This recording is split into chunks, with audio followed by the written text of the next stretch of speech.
25 inscrições, com até 3 minutos para as manifestações, tudo bem? Aí eu queria, antes de começar a apresentação, também passar a palavra para o Cícero, para ele dar aqui saudar vocês, e, por favor, Cícero.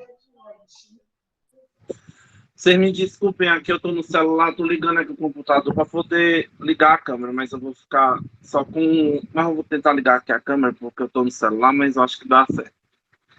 Bom dia, gente. Bom dia a todos. Na verdade, eu sou bem rápido, só mesmo dar um bom dia e desejar um ótimo seminário para todo mundo. Agradecer a Marília e o Matheus, que estão trabalhando muito, realmente, dando apoio. Sem eles, a gente não conseguia trabalhar. A todo mundo que está aqui, eu sei que está todo mundo trabalhando muito para enfim, para ajudar todos nós e a comunidade. Então, nós estamos à disposição. Vou deixar o Luiz Fábio conduzir, realmente eu estou aqui só para ajudar. Um abraço. Obrigado, Cícero. Então, pessoal, a construção desse documento, das nossas orientações, ela é importante de que se dizer que ela foi uma construção muito demorada, né? E muito anterior, inclusive, às discussões em torno do PPE da Prograde, né? Nós começamos esse planejamento já no mês de abril, né, com um documento que nós enviamos a todas as coordenações e chefias. A partir desse documento e das discussões nos grupos, a gente começou a construir esse documento orientador, e esse documento orientador, que eu vou trabalhar aqui com vocês, que já foi também enviado, ele é um documento com orientações, né? A gente respeita muito a autonomia, a liberdade de cátedra dos nossos professores, mas tentamos construir, né, a partir de um entendimento geral, um documento que pudesse nos ajudar nesse momento, que é um momento tão difícil, né? Existem diversos modelos, as universidades, não há um modelo só em termos de retomada do trabalho remoto, há diversos modelos, mas a gente tentou trabalhar uma perspectiva humanística dentro dessa retomada, que é, como eu já disse, né, um processo extremamente difícil, né, por todas as condições que são impostas pela pandemia de Covid-19. Então, eu vou passar agora aqui ao documento, vou projetá-lo aqui na tela, tá bom? Deixa eu ligar aqui minha câmera. Peço que todos desliguem também, para que a gente possa ter um melhor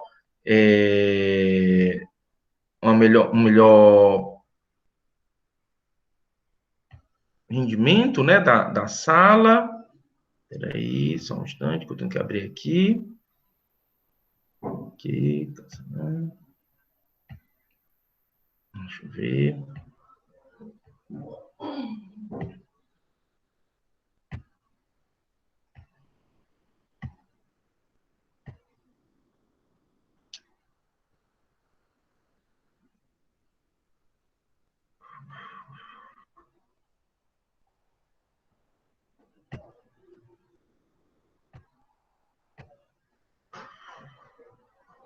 Pronto, pessoal. Tá todo mundo vendo a apresentação?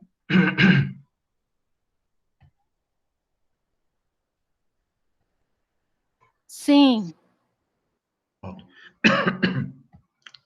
Perfeito. É agoniante, porque a gente fica olhando para a apresentação e não vê mais a sala, né? Toda vida. Eu fico numa dúvida danada. Bem, toda a vida que o projeto aqui.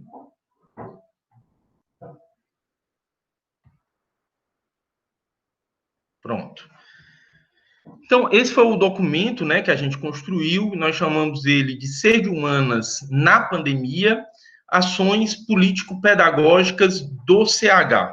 Então, o primeiro detalhe desse documento, né, é que ele propõe essas orientações, né, para o cumprimento de ações político-pedagógicas no exercício da nossa função primordial, que é educar, né, as próximas gerações de formadores, profissionais e responsáveis pelo desenvolvimento das ciências humanas, né?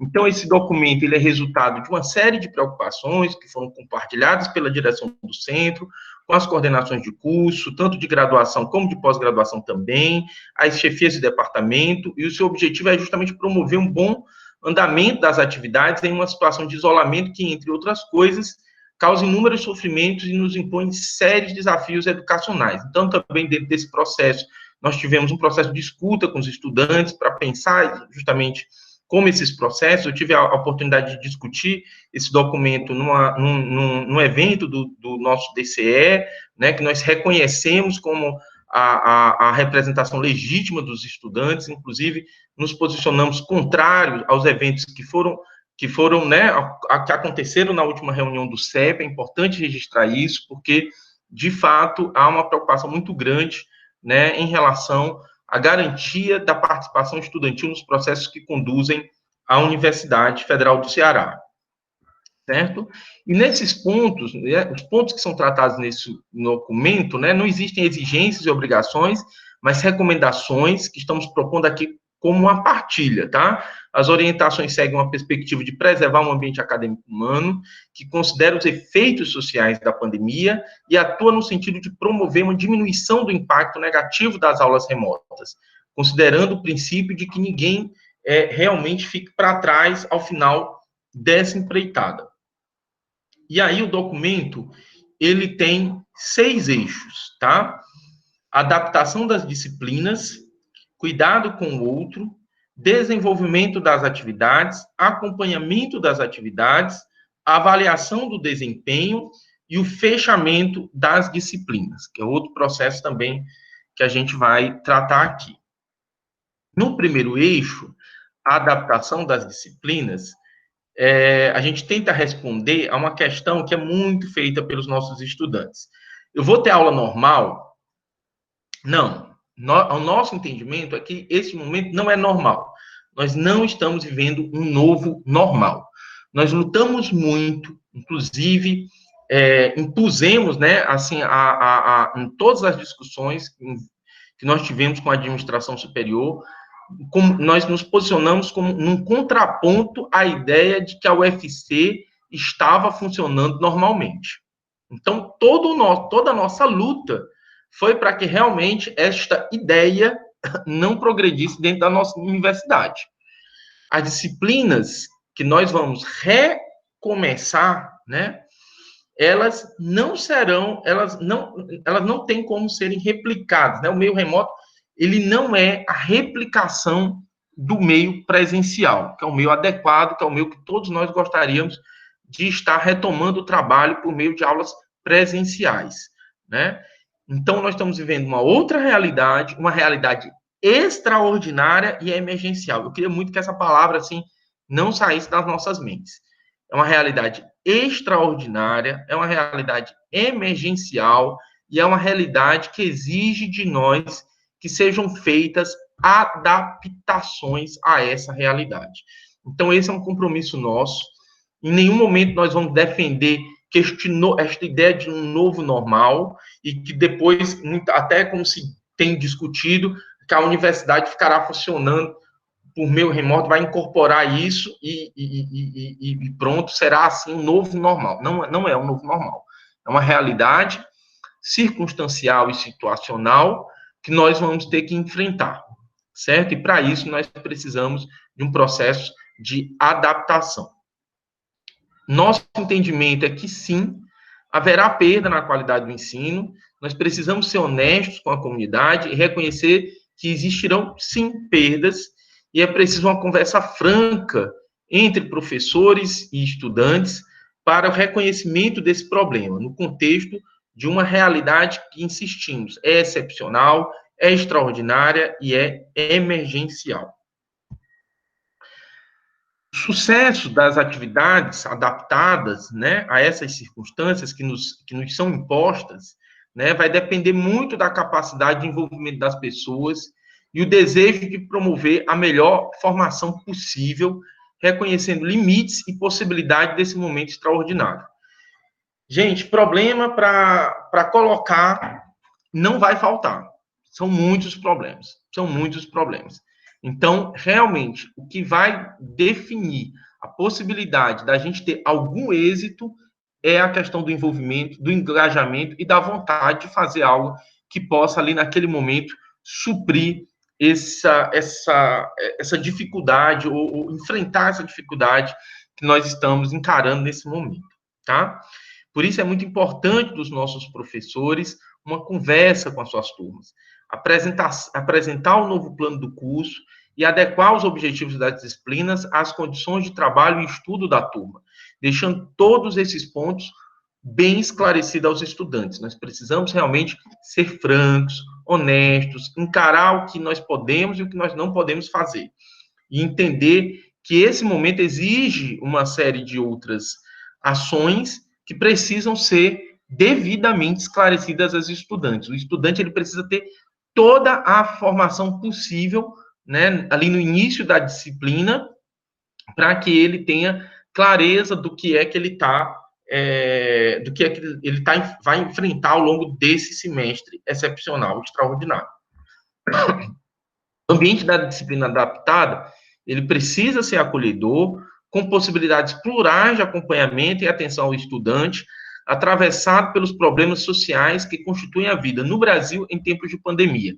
Nós sabemos que a realidade dos nossos estudantes, pobres e negros, que vivem na periferia, que sofrem já com os problemas sociais de uma sociedade injusta e desigual, eles são graves, e é preciso que a gente crie um ambiente que possa, independentemente do modelo, acolher e possa alcançar esse estudante e possa trabalhar oferecendo a ele condições para ter um desenvolvimento dentro desse processo.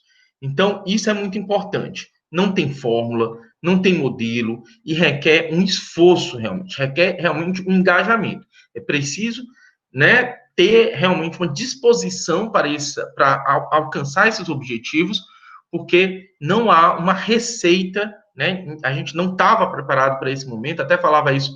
A nossa geração foi uma geração que, essa geração da década de 70, 80, né?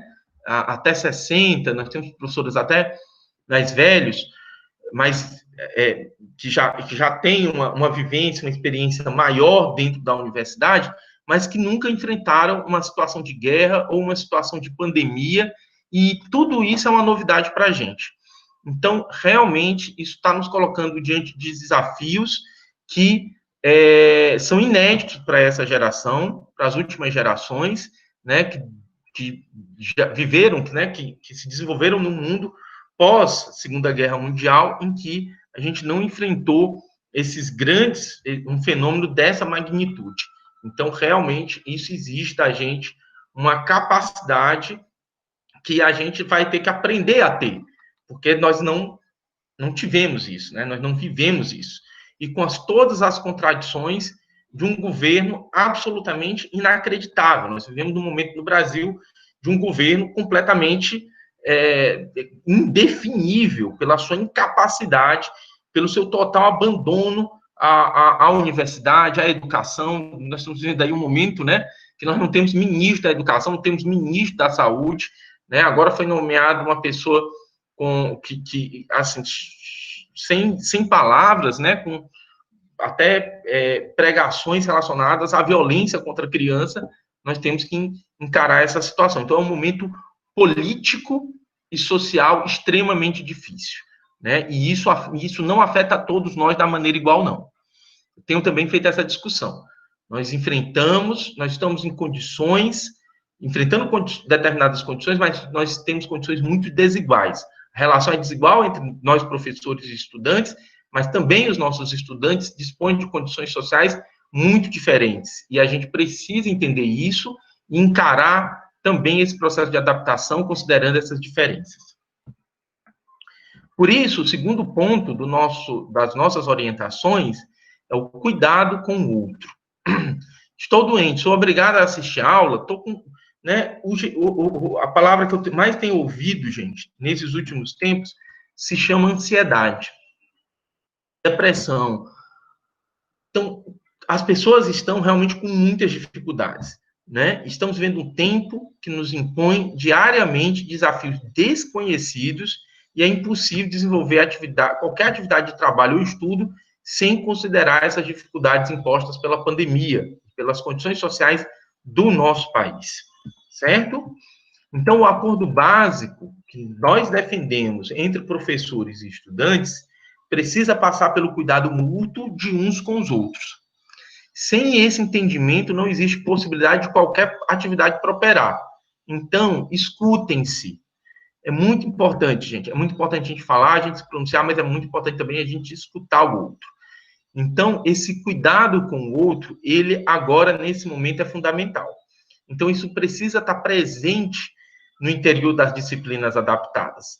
Porque, senão, se eu apenas acreditar que agora eu vou fazer um quadro de imposições e obrigações e as pessoas terão que cumprir, isso será realmente devastador, tanto para quem impõe esse tipo de relação, quanto para quem vai ser subalternizado por ela, tá?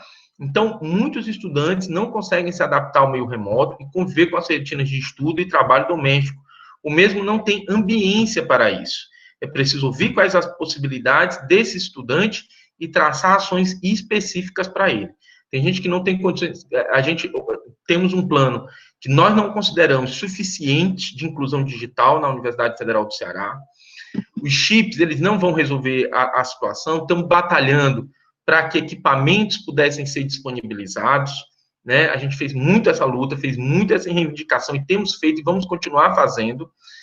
E entendemos que mesmo isso não cria, nós temos situações domésticas de pessoas que não têm condições em casa de fazer isso, não tem ambiência. Então, é preciso considerar essas situações. O que é possível? Como é que eu posso alcançar? Quais são o tipo de atividade que eu posso criar ali e tentar observar essa especificidade, para justamente a gente conseguir realizar aquilo que a gente pensou, que é não deixar os nossos estudantes para trás. Claro, vão ter muitos problemas, vão ter muitas dificuldades e vão ter situações intransponíveis, mas é preciso realizar um esforço. É isso que a gente está querendo unir, né? Unir a comunidade em torno dessa ideia. Nossos estudantes pobres e negros, moradores das periferias, das cidades da região metropolitana e do interior, sofrem não apenas em virtude do isolamento social, mas também em razão da desigualdade social, do racismo e demais preconceitos que atravessam a sociedade brasileira, né? Outro ponto, esse é um ponto fundamental, então eu preciso olhar para essa questão, eu preciso produzir uma ação que considere, que leve em consideração essas diferenças, né? Nós temos estudantes adultos que retomaram o sonho do ensino superior, que são trabalhadores, que já têm suas famílias e que também sofrem os impactos da pandemia e da desarticulação do emprego, dos suportes para a família e do trabalho. Aconselhamos igual atenção para esse grupo, de modo a pensar em possibilidades de acompanhamento dessas pessoas, das atividades propostas para o período. Esses grupos sociais, gente, em geral, eles sofrem muito pela perda das condições oferecidas pela universidade para acompanhamento de toda a estrutura da universidade para o acompanhamento das suas atividades. Então, é muito importante que a gente tenha um olhar diferenciado para eles, tá bom? Porque senão a gente realmente não vai conseguir alcançar e manter um nível de inclusão que, inclusive, nós temos hoje dentro do Centro de Humanidades, né? Então, ainda assim, é possível traçar estratégias para pensar pactuações relativas a compromissos que, considerando as condições sociais, possam ser feitos e reivindicados como princípios balizadores do processo de formação, tá? Então, aqui. Pessoal, tá tudo bem? Vocês estão conseguindo acompanhar? Estou muito rápido, tá tranquilo? Beleza. Perfeito. Então, vamos continuar aqui. O terceiro ponto, desenvolvimento das atividades. Vai ter chamada? É recomendável que as aulas, por meio de serviços de webconferência, não ultrapassem o limite de 90 minutos. Não teremos uma situação favorável ao desenvolvimento de atividades de ensino como as tradicionais. E não é possível apenas imaginar que agora os alunos estarão em uma sala de aula virtual como estavam na sala presencial. O espaço e tempo do trabalho remoto são diferentes. Por isso, a palavra-chave desse momento é adaptação. Então, não tem como ter sucesso, gente, a ideia de a gente criar lá a sala virtual e aí eu vou dar aula como se eu estivesse dentro da sala presencial, né? e vou fazer chamada naquele momento ali presente. Então, a gente está propondo o quê? Essas webconferências, com os 90 minutos, com gravação dessas aulas, com suporte e com uma série de outras atividades assíncronas que possam valer pelo acompanhamento e também como uma possibilidade de avaliativa dentro desse processo, tá bom? Eu vou voltar a isso mais adiante. O conceito de frequência na forma virtual se modifica e tanto a participação como a presença, né, entre aspas, do aluno podem ser medidas de outras formas, através do cumprimento de atividades que comprovem leituras dos textos, como fichamentos, resenhas, resumos, através da realização de listas de exercícios, de atividades online em formulários eletrônicos, gravação de áudios e vídeos, entrega de portfólio, etc. Tá? É importante não transferir para o meio virtual a rotina de fazer chamada e de contar com a presença do aluno sincronicamente no momento da aula e pensar em forma de acesso ao conteúdo trabalhado pelo estudante no momento em que possa acessá-lo e de registro de sua participação de forma diferente. Assim, o estudante que não puder acompanhar a aula de maneira presencial deve ter acesso a alternativas como assistir a aula gravada em outra oportunidade, ler notas de aula, slides, responder a atividades orientadas ou apresentar por meio de trabalho escrito ou audiovisual suas considerações sobre o conteúdo trabalhado. Importante destacar que não apenas exemplos de situações possíveis e caberá ao professor o acompanhamento por meio assíncrono das atividades dos estudantes. Gostaria aqui de voltar a salientar, pessoal, que são recomendações, que inclusive existem outras possibilidades além das que a gente está trabalhando nesse documento, e que o professor ele tem a sua autonomia, a sua liberdade de cátedra, obviamente, em um diálogo, em uma posição relacional com os seus estudantes, tá? Todo referencial bibliográfico deve ser adaptado às condições de acesso do estudante, por isso recomenda-se o uso de textos disponíveis na internet de maneira gratuita, respeitando-se os direitos autorais. A gente tem chamado a atenção para isso, para essa adaptação também, porque todo o nosso serviço de biblioteca, né, e o deslocamento dos estudantes para a instituição, eles estão prejudicados agora com a Covid-19. Nosso sistema de bibliotecas tem oferecido acesso a diversos bancos de dados, de periódicos e de livros, de editoras e empresas que firmaram parcerias para nossos alunos. Sugerimos que acessem o site da Biblioteca da UFC e vejam as possibilidades que estão disponíveis ali. É muito importante evitar a sobrecarga de trabalho para os estudantes, pois eles não possuem as mesmas condições de estudo, sofrendo os efeitos sociais de um problema de saúde pública. As aulas precisam ser pensadas também como uma alternativa de estudo e bem-estar. Os melhores profissionais e educadores precisarão não apenas dos nossos saberes e conteúdos, mas de nossa capacidade de superar junto com eles esse terrível momento da nossa história. Eles precisam sobreviver além de qualquer outra coisa. E aqui, gente, eu incluo muito o bem-estar também. É preciso incluir também o bem-estar do professor. Por isso, a gente recomenda que realmente tenham cuidado. O maior problema em escolas que permaneceram, que continuaram, né, sem uma discussão aprofundada, o ensino remoto, foi a estafa dos professores e do estudante. Porque você adaptar, você escrever, você colocar todo o material em audiovisual para ter essa dinâmica, né, do trabalho remoto, é extremamente dispendioso de energia. Então, você está em casa, você não consegue se dissociar dos fazeres da casa, do cotidiano, né? Você está aqui como eu, com minha filha de 5 anos olhando para mim, comendo biscoito, olhando para mim, se perguntando, né? O que é que meu pai está fazendo, né, filha? Então, todo esse trabalho, ele precisa realmente ser considerado e ser feito para que a gente tenha o nosso bem-estar preservado, né? 4. Acompanhamento das atividades. Não posso mais estudar no mesmo horário porque tenho que cuidar da minha família. Essa é uma questão que tem aparecido muito nas falas dos nossos estudantes. E isso causa uma especial preocupação em relação a todos esses elementos que a gente já colocou, né? Justamente, eu sei, filha, que sou professor. Pronto, ela está aqui dizendo que eu sou professor, mas é o jeito trabalhar agora, né, filha, em casa, com essa dinâmica. Então, é muito importante que a gente tenha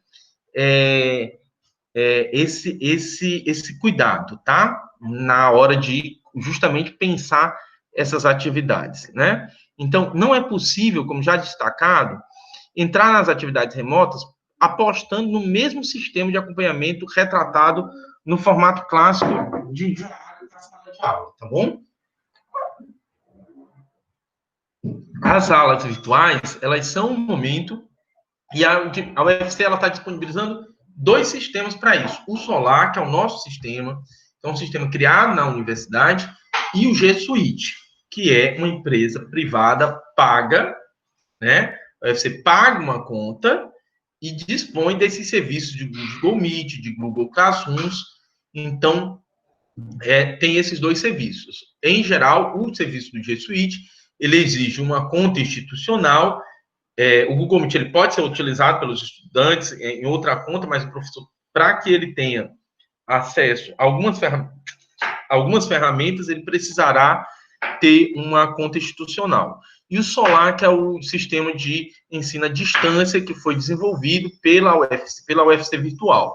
Né? O Solar ele pode ser acessado e ele é vinculado ao SIGA, que também é um sistema que permite a criação de fórum e a distribuição de conteúdos e ali a manutenção do diário, né, de turma, com a programação das aulas e tudo mais, tá?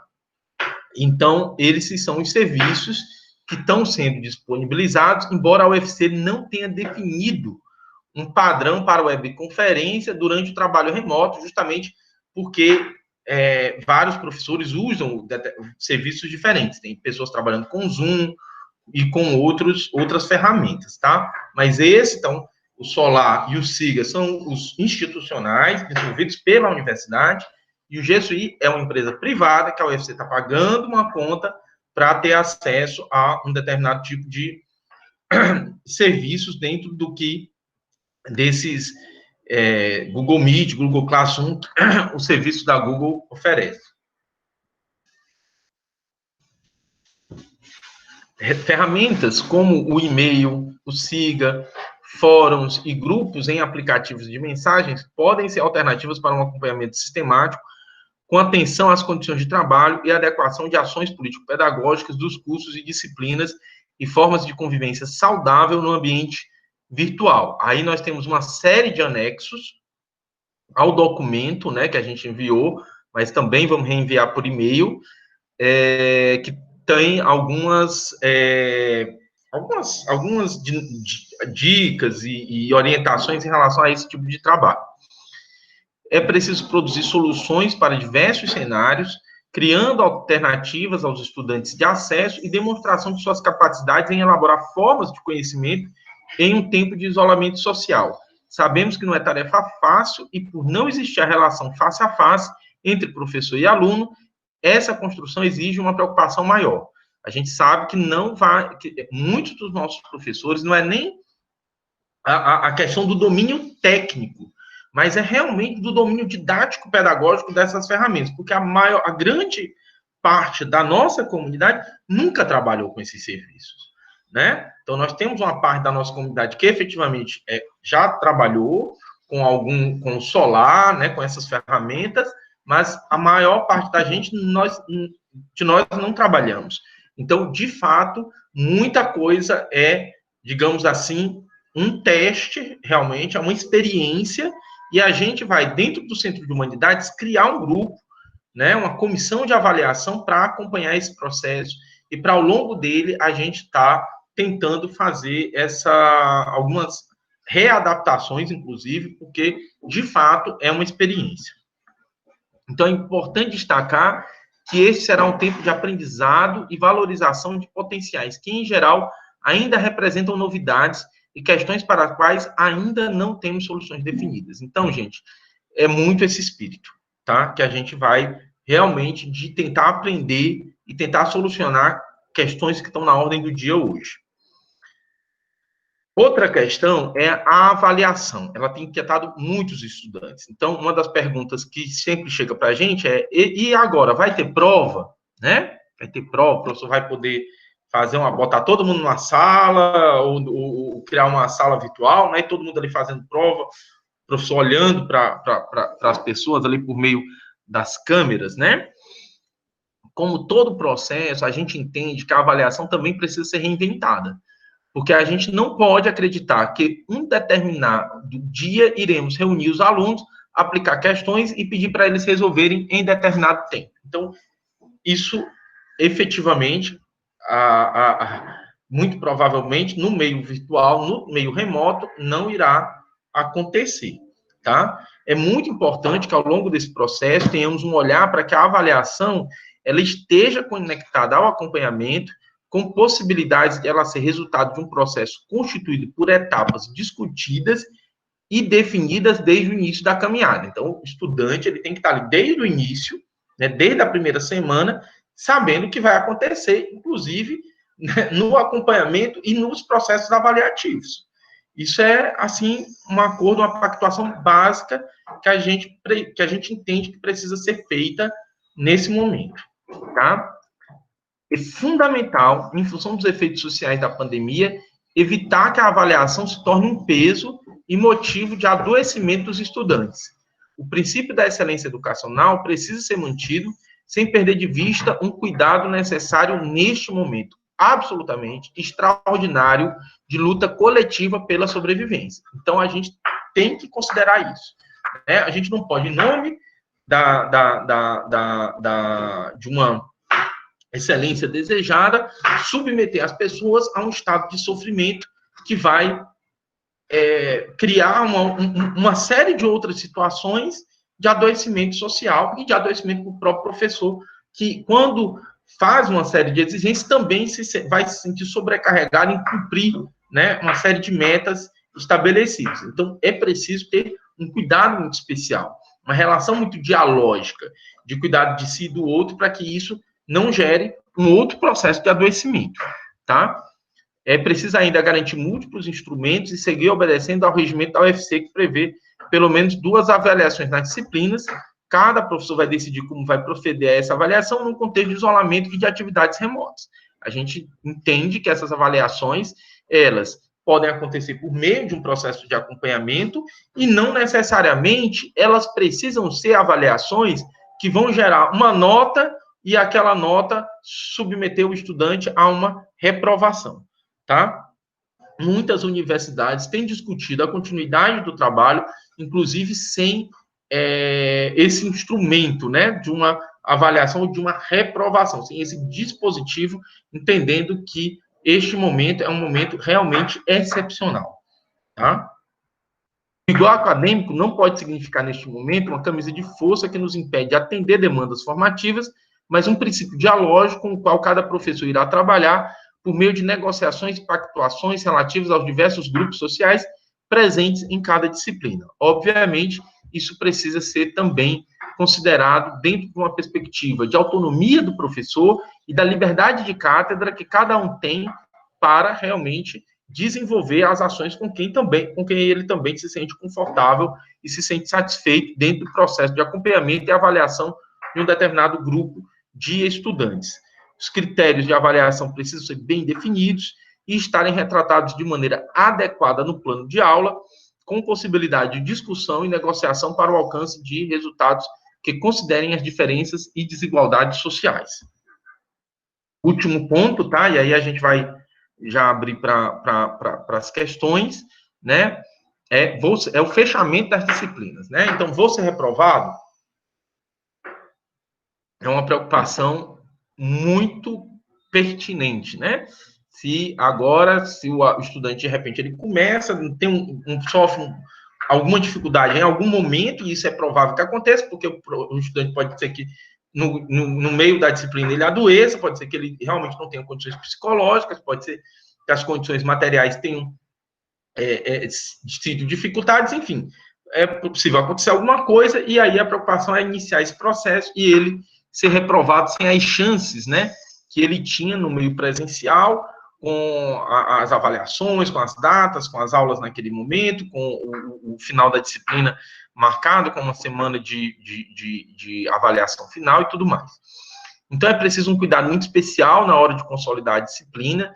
A gente observou que vamos ter um período maior, né, depois do final estava previsto para dia 22, tem um processo previsto para consolidação só acontecer a partir do dia 9 de novembro, e a gente ainda tem batalhado pela possibilidade, inclusive, que essa disciplina feche aberta, até o professor se sente satisfeito com todo o processo que foi desenvolvido para que os estudantes possam apresentar ali resultados satisfatórios para a compreensão do conteúdo que foi ministrado nessa disciplina.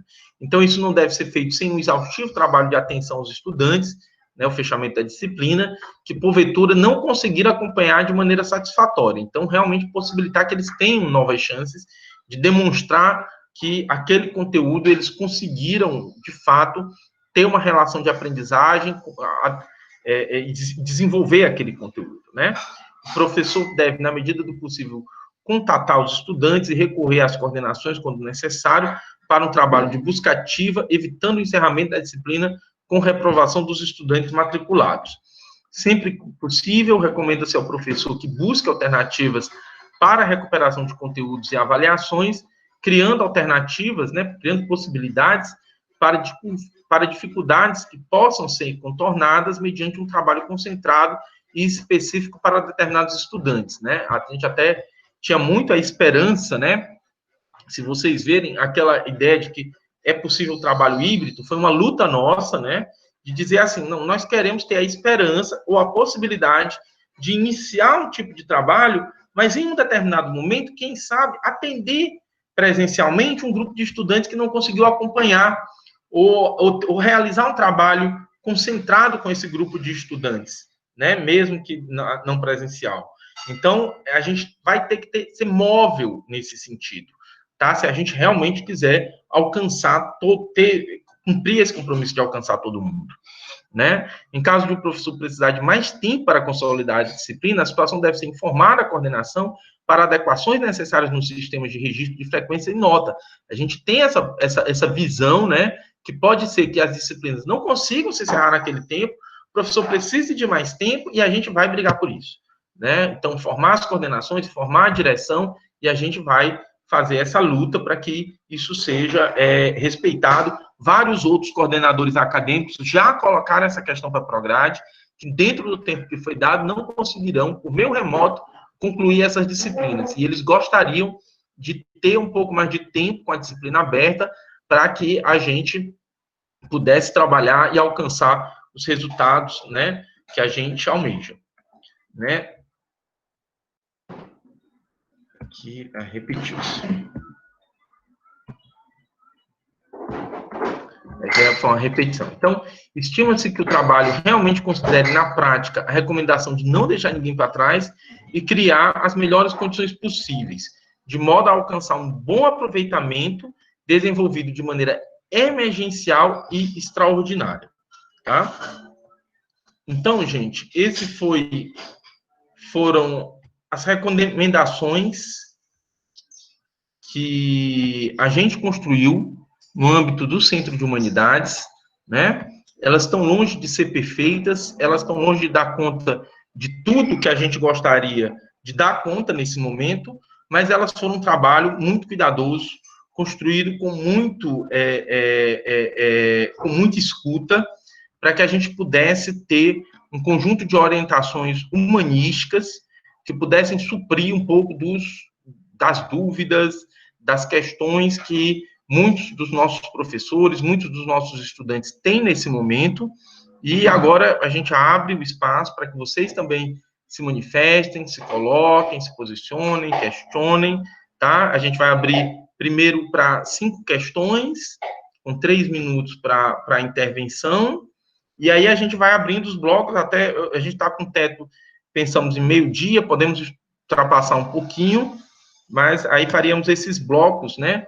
Pelo menos 3 blocos de cada um com 3 minutos, teríamos aí 15 minutos, tá bom? Então estão abertas as inscrições, a Marília está aqui anotando, pode ser feita a inscrição aqui pelo chat, certo?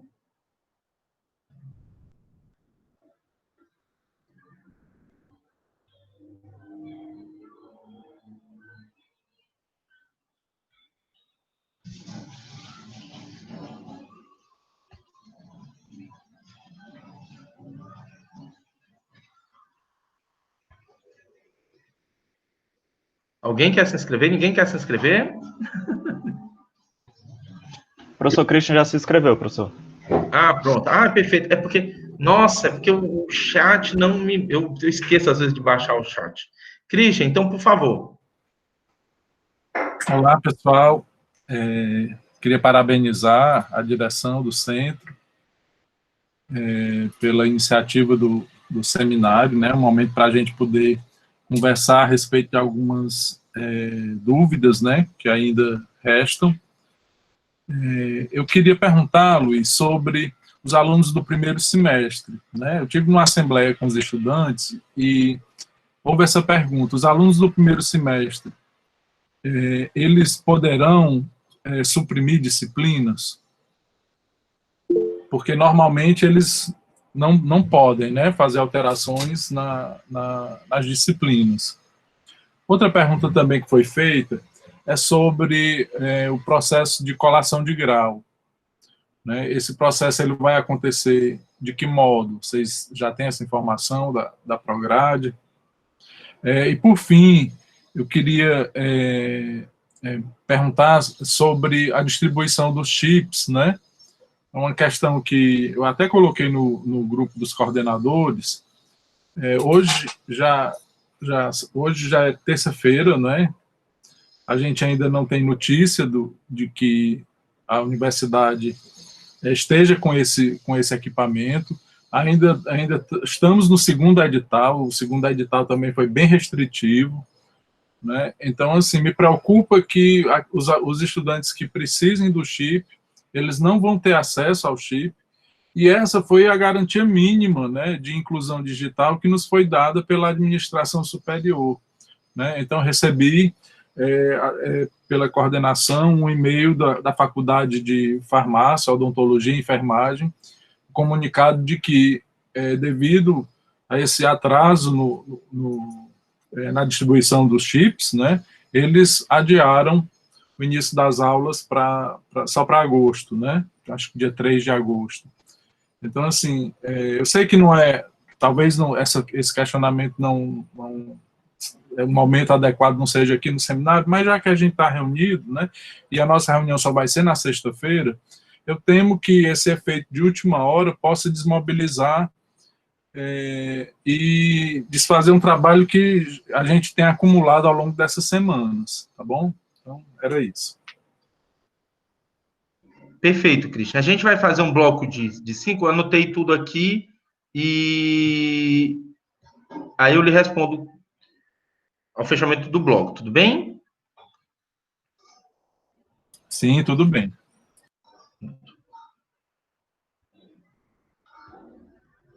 Pronto. Depois do Christian, Diana? Isso, professora Diana. Bom dia, dá para ouvir direitinho? Sim, professora, estamos escutando bem. A minha preocupação, eu espero que não seja entendida de uma maneira que não é a minha intenção.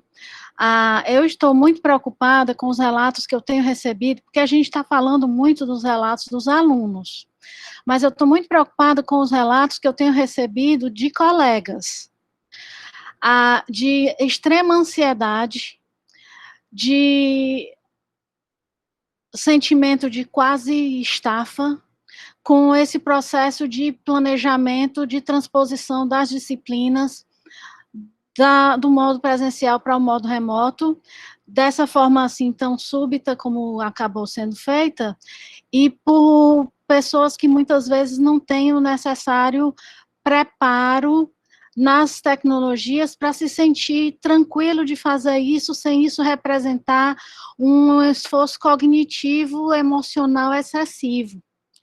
Aí eu fico me perguntando se não era possível, dentro do nosso grupo, dentro dos professores do CH, que a gente criasse grupos de apoio dos professores para os professores nesse processo. Porque, pelo que eu escuto de relatos de colegas, a coisa não está fácil. E eu, que sou considerada, por dar disciplina de tecnologia na pós-graduação, acredita-se que eu domine muito as tecnologias, mas a questão do prazo e a questão da pressão também estão me afetando. Eu fico me questionando se eu vou ter condição de levar dessa forma até dia 22 de outubro. Então, ter um grupo de apoio e suporte psicológico de alguma forma, talvez fosse uma atitude também interessante do professor para o professor e do professor para, com a ajuda dos profissionais da universidade dentro do CH, porque os relatos têm sido bastante preocupantes, inclusive frases do tipo, eu vou largar tudo, eu vou chutar o balde, eu vou deixar isso tudo para lá, eu não vou mais fazer isso aqui. Então, as pessoas estão bem pertinho de surtar, muitas vezes. Nos treinamentos de tecnologia, a gente escuta comentários desse tipo. Então, isso me preocupa, tanto quanto a situação psicológica dos alunos, porque a gente não vai ter condição de conduzir com tranquilidade e serenidade uma disciplina em que nós mesmos não estamos tranquilos nem serenos. Era isso. Obrigado, Diana. Quem mais, gente? Diana. Professor Pinheiro, por favor. Bom dia a todos e a todas. Parabéns pela fala dos colegas. A fala da Diana era muito significativa. Agora eu queria sugerir, Luiz Fábio, que nós criássemos um grupo para ir para e passo avaliando a questão da avaliação. Nós não temos clareza de como fazer a avaliação nesse momento da pandemia. Então, acho que nós deveríamos estabelecer um grupo de trabalho em que nós, cotidianamente, ou pelo menos quinzenalmente, nós nos reuníssemos para fazer uma avaliação desse processo avaliativo. Então, essa é uma questão que deveria ser, você destacou muito bem essa preocupação nesse seminário. Mas eu acho que nós não resolveremos isto a não ser ao longo de uma discussão mais aprofundada e vendo as condições reais, porque por enquanto nós estamos fazendo conjecturas.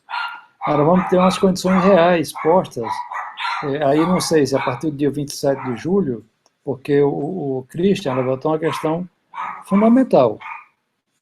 Se esses alunos não recebem sequer o chip, nós vamos excluir mais ainda nossos alunos de estar participando das aulas remotas. Então, a minha preocupação é essa, propor que nós criássemos um grupo para ir discutindo e avaliando como fazer a avaliação dos nossos estudantes. Muito obrigado, Luiz. Eu que agradeço, Pinheiro. Professora Cláudia. Bom dia a todos e a todas. Eu sou Cláudia, sou coordenadora do curso de História, e gostaria de trazer aqui uma preocupação que eu tenho enquanto coordenadora e também como professora em relação aos alunos, né? Especificamente aos estudantes do curso de História, mas eu acredito que também acontece em outras unidades. Bom, os alunos, a forma como nós coordenadores, temos para nos comunicar com eles institucionalmente é pelo CIGA. E eu percebo que os alunos, voluntariamente, não aqueles que não têm acesso à internet, mas aqueles que têm, e voluntariamente eles não querem, eles não entram no CIGA, né? Então, essa forma de comunicação, a gente tem que ser revista, a gente tem que criar mecanismos outros para que a gente consiga acessar esses alunos, né? Agora, por exemplo, nós temos 50 pessoas inscritas, então foi feita toda uma divulgação em relação a esse seminário, mas poderíamos alargar, aumentar o número de participantes, né? Então, isso é uma questão que me preocupa muito. Internamente também, assim, nós tivemos um encontro, né, o CA de História, junto com os professores e com os estudantes, em relação à questão de de resistência mesmo ao ensino remoto, porque todos nós sabemos que esse ensino remoto, e como bem o Luiz colocou, ele não oferece a qualidade que nós temos nas aulas presenciais, né, nos encontros presenciais.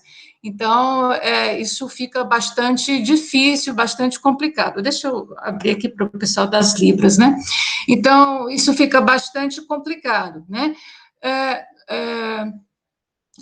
Mas mesmo nessa perspectiva, né, de oferecer uma aula remota com qualidade, esses estudantes, eles pensam em fazer algumas resistências, eles já sinalizaram nesse sentido.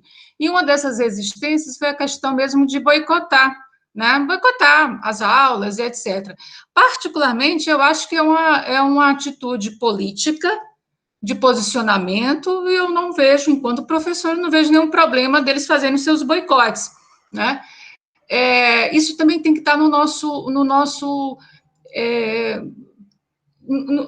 momento, a gente tem que entender também essa perspectiva e ouvir nas entrelinhas o que nos falam os nossos estudantes, né? Então, são essas duas as questões que eu gostaria de colocar. Como a gente estabelecer uma comunicação um pouco mais efetiva para esses alunos, aqueles que têm acesso, né? Porque aqueles que nem têm acesso à internet fica bem complicado ainda, né?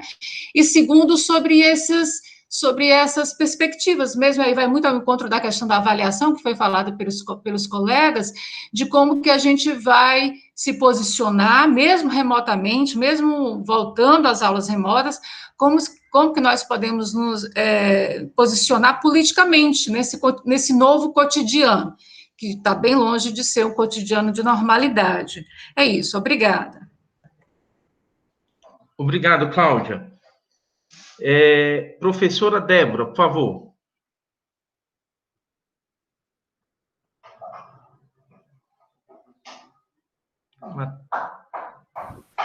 É com o intérprete, a professora Débora. Perdão. Então, gente, eu acho que temos esse bloco com 4, né? Pronto. E eu vou, então... Quem? Oi, Meg. Pronto, Meg, por favor. Pode, por favor, porque eu não tinha visto, que às vezes eu demoro para baixar, ele não baixa automaticamente. Por favor, Meg. Então. Não? Sou eu, se a Débora não for. Isso, a Débora, pelo que eu entendi, não se inscreveu, né? É você, Margarida. Então, está muito ligada ao que a Diana falou, é o lado do professor, e eu até coloquei no início. É assim, é bom ver o lado humano do professor também, né? A gente está fazendo, aliás, esse barco é mundial, né? Estamos todos passando por essa situação extraordinária, que gera muito estresse, pânico em algumas pessoas.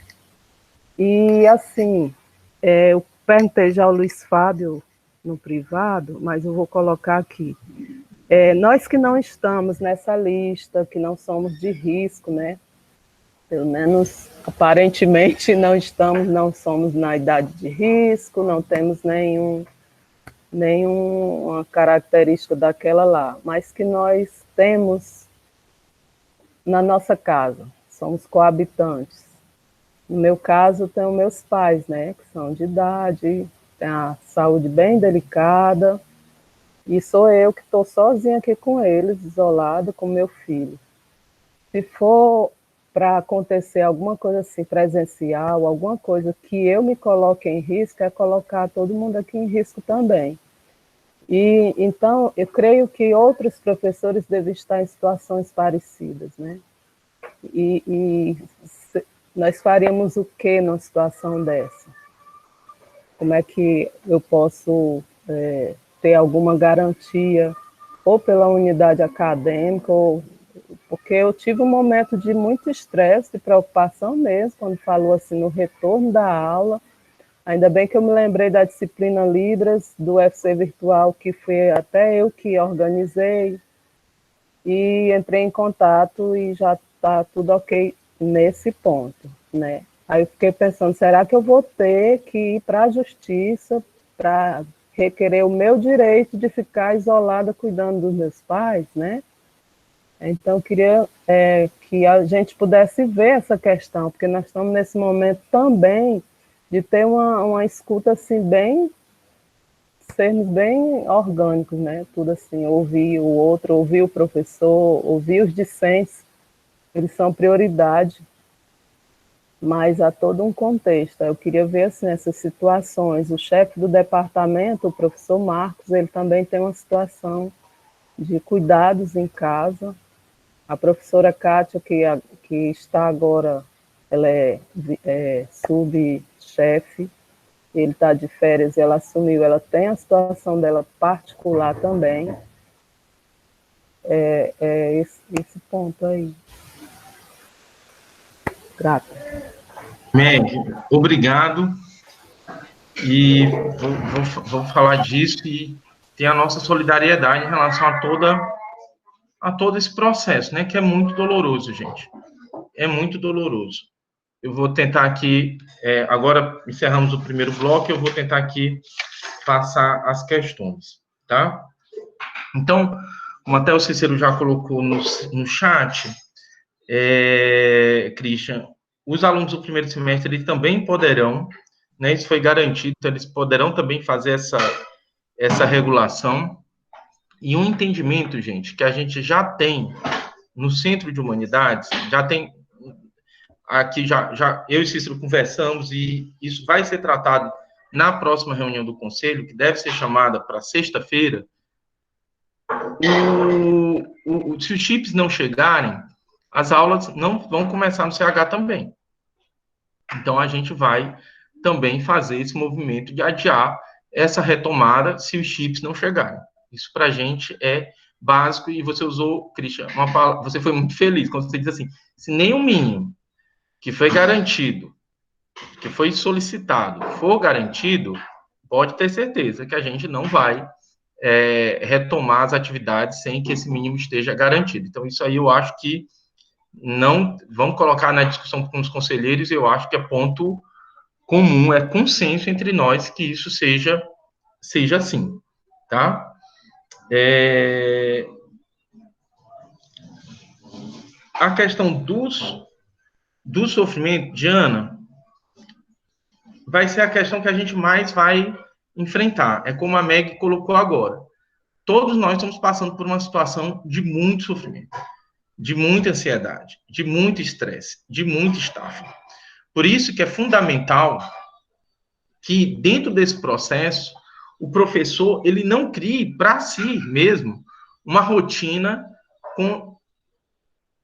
de superatividade. Você está entendendo? É preciso ter muito cuidado consigo.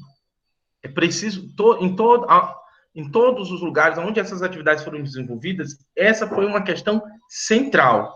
Se não houver um cuidado, se não houver uma administração da própria dinâmica de trabalho colocada no plano, é muito sofrimento que vai ser criado. E aí eu tenho pleno acordo com você e com o Pinheiro. E é outra coisa que a gente vai levar para a reunião do Conselho, na nossa próxima reunião do Conselho, são as comissões que estão previstas lá no nosso planejamento estratégico. Então, nós vamos criar a comissão, o grupo de trabalho, até gosto mais da palavra grupo de trabalho, Pinheiro. Um grupo de trabalho para o apoio aos professores, justamente para que a gente possa ter, Diana, essa sinergia, criar esse laço entre os colegas, para que a gente possa estar se ajudando, a gente atento a essas situações. Vejam bem, gente, situações de adoecimento, elas têm previsão legal, inclusive da gente analisar e isso ser submetido a uma licença médica, a um processo de que o professor não seja prejudicado de forma nenhuma. E a gente pensar até no âmbito do departamento como a gente pode criar situações de solidariedade com os colegas que efetivamente não estão conseguindo desenvolver essas ações. Então, um grupo de trabalho de acompanhamento e um grupo de trabalho, Pinheiro, para avaliação, justamente para pensar essas condições reais que vão ser impostas, porque A gente tem problemas agora, como você muito bem colocou. A gente tem conjecturas agora e vamos ter problemas reais daqui a pouco, porque né, quando a gente retomar, mesmo com um adiamento, se a gente retomar, a gente vai ter novos problemas. Então, a gente vai estar criando esses grupos de trabalho para justamente poder a gente ter esse cuidado com os nossos colegas e com os nossos professores, e a gente está observando quais são as dinâmicas, né, que estão ali se impondo e estão ali nos fazendo readaptações, exigindo da gente readaptações, exigindo da gente outros movimentos, avanços e recursos, sempre que forem necessários. Então, tenham clareza que a gente vai ter esse cuidado na construção desses grupos de trabalho para o acompanhamento desse processo de retomada. Tá? Isso já está na previsão da nossa próxima reunião. Né? Concordo, Cláudia, plenamente. Eu tenho enfrentado uma situação que eu considero a mais surreal da minha vida, né? Porque há 3 semanas atrás estavam brigando comigo dentro do grupo dos chefes, né, Cláudia, porque eu fazia reunião demais, tudo era uma reunião. Tinha uma questão, vamos fazer uma reunião. Vamos fazer uma reunião. Então, brigaram comigo por causa das reuniões, por causa do sobretrabalho, do grupo dos chefes, que tinha que usar o e-mail, que tinha que usar...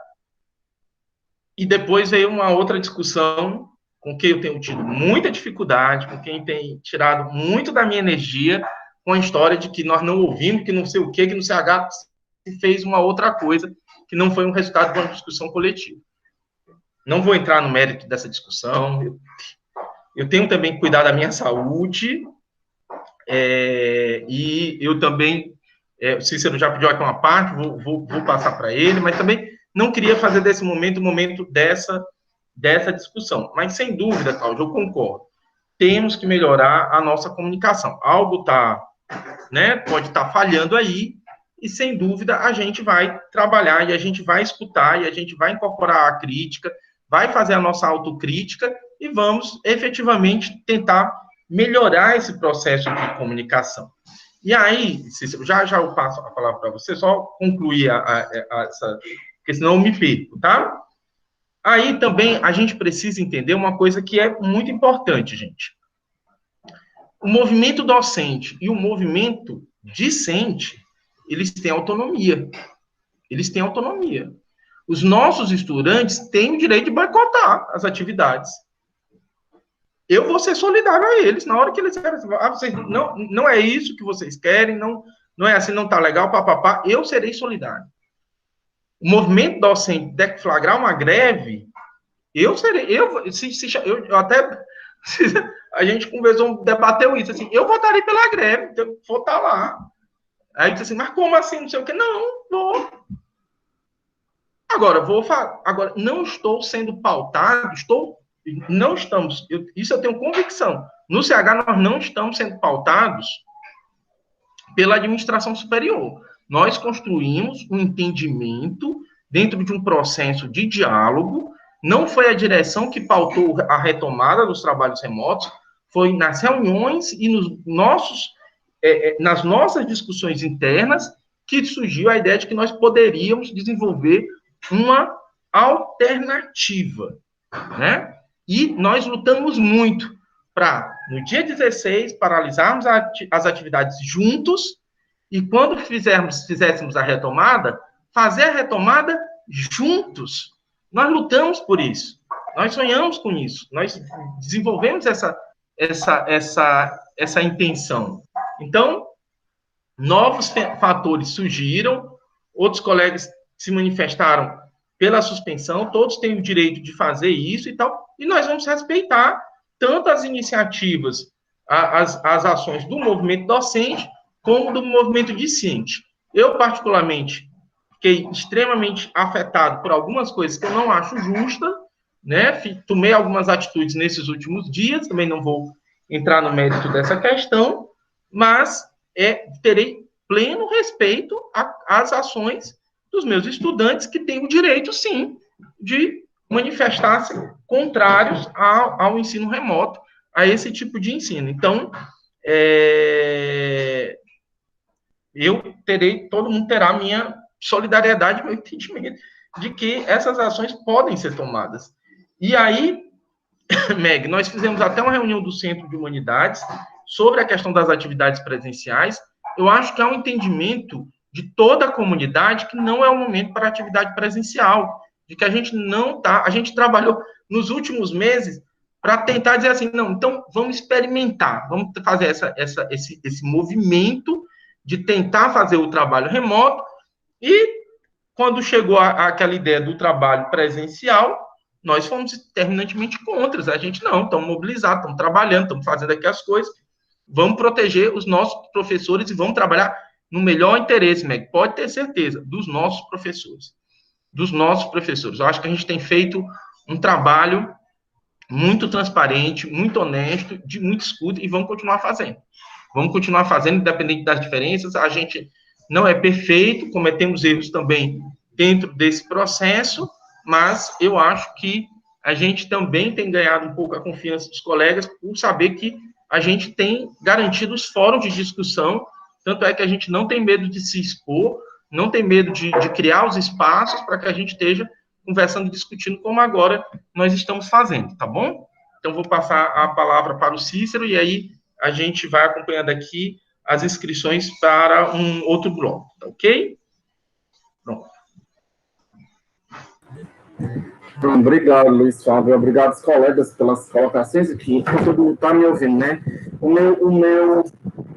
A minha internet está um pouco ruim aqui, não sei porquê. Hoje o computador está caindo, mas eu acho que dá para ouvir, né? Bom, eu queria primeiro destacar aqui a questão do objetivo desse seminário mesmo, era trabalhar esse documento, né? Um documento que a gente produziu a partir, como o Luiz Fábio disse, das discussões que nós promovemos, para vocês terem uma ideia. Sexta-feira agora, nós estamos chamando a nona reunião extraordinária do Conselho do Centro de Humanidades. A primeira reunião extraordinária foi no dia 16 de março, ou seja, do dia 16 de março a hoje, 14 do 7, ou seja, 17 do 7, que vai ser sexta-feira, nós vamos realizar 9 reuniões do Conselho de Humanidades. 9. Né? Lembrando que as reuniões do Conselho de Humanidades normalmente são mensais. Isso para vocês terem a dimensão da quantidade de reuniões que nós temos realizado com o Conselho do Centro. O Conselho do Centro, lembrando que ele é formado por coordenadores, chefes de departamento, tanto de graduação, pós-graduação, casas de cultura, mas também tem representação docente. Nós temos feito, e aí a gente tem isso tudo agendado, anotado, inúmeras reuniões com coordenadores de pós-graduação, chefes, estudantes que nunca foram excluídos pelo Centro de Humanidades. A gestão do Centro de Humanidades nunca excluiu estudantes. Fizemos reuniões com os representantes. É só para dar uma dimensão de que nós temos feito muito diálogo. Realmente, eu acredito que a maioria das pessoas tem reconhecido isso, né, do nosso esforço. Obviamente, a gente sabe de todas as condições difíceis que nós temos, né? A gente tem, o Centro de Humanidades é o centro mais inclusivo da UFC, né? Mais inclusivo da UFC, por quê? Porque traz muitos alunos, a própria natureza do nosso curso, de ter gente que vem de fora, né? Das camadas mais pobres da população, nesse sentido da inclusão. Agora, nós não somos independentes da UFC, né? É como o Luiz Fábio disse, nós não pautamos o ensino remoto, né? Nós fomos chamados para contribuir com essa discussão a partir da reitoria, que chamou as unidades acadêmicas. E aí o que o CH fez? Foi lá e levou todas as questões que tinha da comunidade, que estão escutando nessas reuniões. Não é suficiente o que nós estamos fazendo, nós temos consciência de que não é suficiente, mas o problema é porque não depende só de nós, né? Não depende só de nós.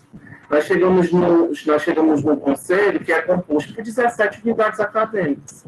Ali estão as representações de diretores e de representantes docentes de 17 unidades acadêmicas. Procurem as gravações, as reuniões são gravadas. Como foi que a posição do Centro de Humanidades com relação, por exemplo, à exclusão dos estudantes? Está lá. Quem falou, por exemplo, e quem se posicionou contra? Está lá a minha fala. Está lá a minha exigência para a reitoria e a promessa do reitor, se ele vai cumprir é outra coisa, de que os estudantes estejam incluídos nas discussões e dentro das reuniões. Que não dá para a gente simplesmente dizer, não, eu não reconheço a eleição e agora a gente não vai chamar os estudantes para participar. Está lá a minha fala. E eu disse, vamos ter que achar uma forma de incluir os estudantes. Se o reitor vai fazer, eu não posso garantir, que é ele, né? E se as outras unidades acadêmicas vão fazer a mesma coisa, porque todo mundo ali estava presente, né? E aí se manifestaram. É só para deixar claro que assim, o nosso papel tem cumprido. A gente tem tentado fazer, mas nós temos sido vencidos, tem uma conjunção de força. Mas é como o Luiz Fábio disse, é inevitável, de fato, a gente trabalhar com a conjuntura, ela é trazida para dentro da reunião. Nós não temos problema de conversar. E eu acho que eu queria reforçar a fala do Luiz Fábio, a gente já falou sobre isso dentro da reunião do Conselho Discente por mais de uma vez, que o movimento docente e o movimento discente, eles têm autonomia. Ora, e foi dito isso, a gente só precisa separar os níveis de atuação nossos. Como você está ali na posição de chefe, de coordenador, de diretor, eventualmente, e esses cargos, né, a gente troca, quer dizer, depois você volta para a sua sala de aula, você está ali numa responsabilidade. Você precisa fazer determinados encaminhamentos que o cargo, que a posição que você está ocupando precisa. Isso é uma coisa. Outra coisa é o movimento docente e o movimento discente. Se o movimento discente amanhã, no dia 27 de julho, que retorna às nossas aulas, se é assim, e conseguir mobilizar os 30 mil estudantes, ou a maioria dos estudantes da universidade disserem assim, nós não vamos participar, é claro que o que a gente vai fazer? A gente tem que chegar e conversar. Nesse momento, o que é que a gente tem? A gente tem uma posição de um conselho, cuja maioria diz, inclusive eu pergunto, porque pode se perguntar, por que nós estamos voltando a um voluntarismo do Cícero, do Luiz Fábio, da direção do Centro de Humanidades? É preciso dizer e esclarecer que isso não é assim. Nós representamos a nossa comunidade. Não fomos nós, Luiz Fábio e Cícero, que decidimos que o CH vai voltar. Isso foi uma decisão colegiada, dentro da democracia que nós temos posto. Nós fizemos, vou repetir, até hoje, 8 reuniões do Conselho. E as outras inúmeras reuniões que nós já fizemos, com chefes, coordenadores e estudantes. Né? E dentro das reuniões, o que foi decidido? Nós vamos retornar, mesmo sabendo das dificuldades que nós temos, mesmo sabendo das condições insuficientes que nós temos.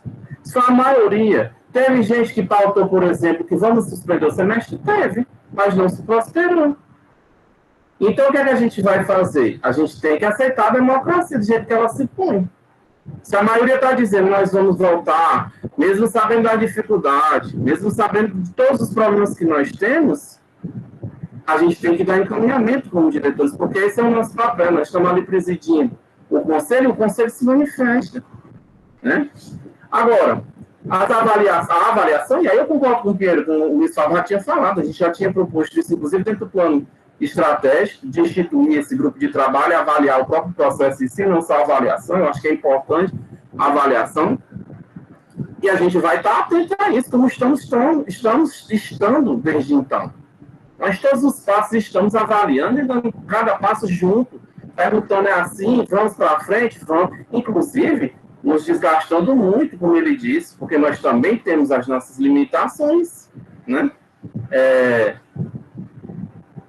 Então, assim, greve é movimento docente. Já estão cobrando aqui o seu tempo de... Eu vi, eu já estou terminando.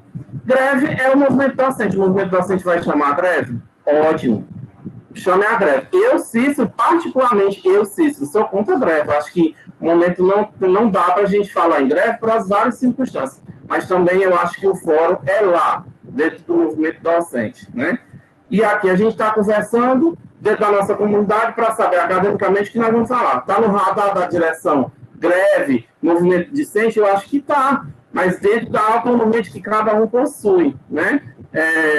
E aí a gente tem, eu vou terminar com a questão que a Diana falou, duas coisas, aliás. Né, eu entendi que você estava interpretando, não era a professora que estava falando, porque ficou parecendo que era você, mas eu acho que era a professora, né? Mas, de qualquer maneira, eu quero dizer para vocês uma coisa.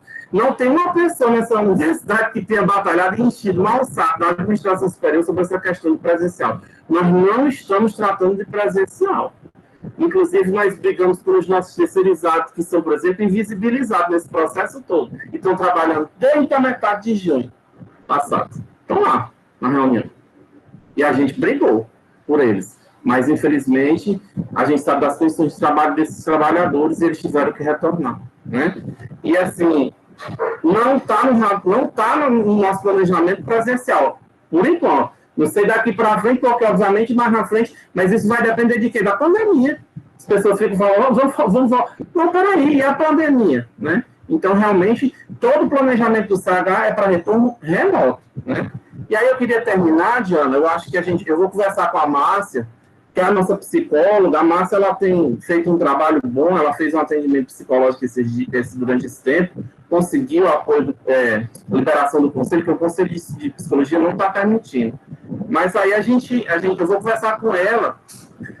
Ela é só uma, nossa comunidade é muito grande, né? Nós temos 270 professores, mas a gente vai tentar ver com ela se dá para a gente fazer também um atendimento aos docentes e ela tentar dividir o tempo dela para incluir, sei lá, algum tempo durante a semana, para ela também atender também os docentes, que eu acho que esse apoio psicológico é muito importante também. Tá bom? Obrigado, gente. Desculpa pela fala longa, mas a questão tem que desenvolver o pensamento. Obrigado, Cícero. Nós temos uma única inscrição agora, que é a do Ítalo. Deixa eu ver, peraí, deixa eu baixar aqui. Ítalo José Ferreira, por favor. Olá, gente, bom dia. Eu sou aluno do CH3, das Ciências Sociais. Quero pedir licença aqui para todo mundo. Quero pedir licença para o Luiz Fábio, para o Christian, para a Mona Lisa, que são lá do departamento, né? Antes de tudo, eu vou dar só um sentimento de visões que eu tenho como discente e que eu tenho percebido nos outros alunos também. Primeiro, eu queria comentar sobre a fala da Cláudia sobre a plataforma SIGA. Eu acho que esse é um momento muito importante para a própria UFC levantar essa questão do canal de comunicação, porque o SIGA ele gera um número de spam, de lixo eletrônico no nosso e-mail muito grande. Para a gente, como aluno, é estressante acompanhar o número de mensagens, por vezes, necessárias que a gente recebe via SIGA. E aí, às vezes, vem uma mensagem super importante do professor numa situação emergencial como essa, convocatória de uma reunião como essa, como outras, a gente não consegue ver.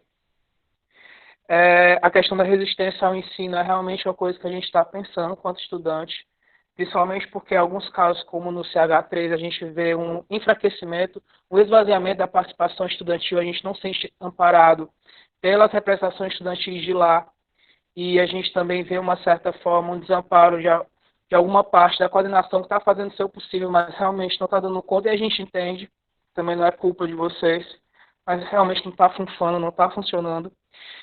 E uma amiga, a Micaele, pediu para trazer a questão sobre os horários de reuniões que estão acontecendo. Acontecem muitas no turno da manhã, no turno da tarde, poucas no turno da noite, em questão de CH como um todo, e é um centro que tem muitos estudantes no turno que trabalham e queriam muito participar dessas discussões, não estão podendo. E como estudante, eu estou sentindo muito que a gente está falando mais do mesmo, mas no momento de pôr na ação não está acontecendo, porque os estudantes têm que ser um poço de compreensão para os inúmeros abusos psicológicos que a gente sofre de alguns professores. Eu não estou falando diretamente a nenhum daqui, porque acho que poucos que estão aqui foram meus professores de fato, mas a gente sofre abusos psicológicos dos professores já em período normal. Imagina no período desse, como período emergencial, que os professores vão estar com um estresse muito maior. Fora isso, é como se o barco estivesse afundando e quem tem o seu lugar garantido no bote está pegando o seu. É muito essa sensação. Eu tenho a vontade e a sensação de que nós poderíamos estar sendo mais violentos mesmo na nossa ofensiva contra esse PPE. Nós poderíamos sim estar com uma ação bem mais violenta. A gente podia estar sim botando fogo, e agora quando eu falo botar fogo é no sentido metafórico. Dessas forças que querem precarizar o ensino. E a gente não está, a gente está acanhado, a gente está com medo, a gente está querendo salvar o nosso. E isso não me soa legal, não me soa interessante, eu entendo os limites de cada um, e justamente por entender, eu estou dando esse parecer como estudante. Nós, como estudantes, vamos responder sim. Pode não ser agora, no mês de julho, mas entre o mês de agosto e setembro vai ter resposta, porque a situação não vai sustentar. Essa universidade está caminhando para se implodir. Ela vai se implodir. Não tem para onde correr. E, por enquanto, é só. Assim, eu vi que é uma coisa mais centrada nos professores, mas eu não poderia deixar de falar isso quanto estudante. Valeu aí pelo momento de fala, gente. Abraço. Ítalo, eu que agradeço. Obrigado. O Rudesh do Delis.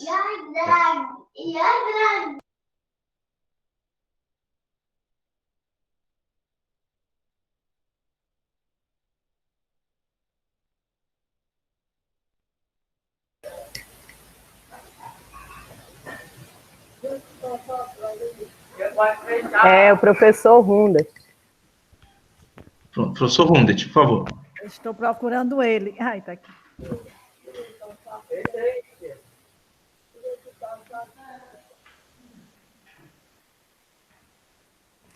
Bem, vocês estão me vendo?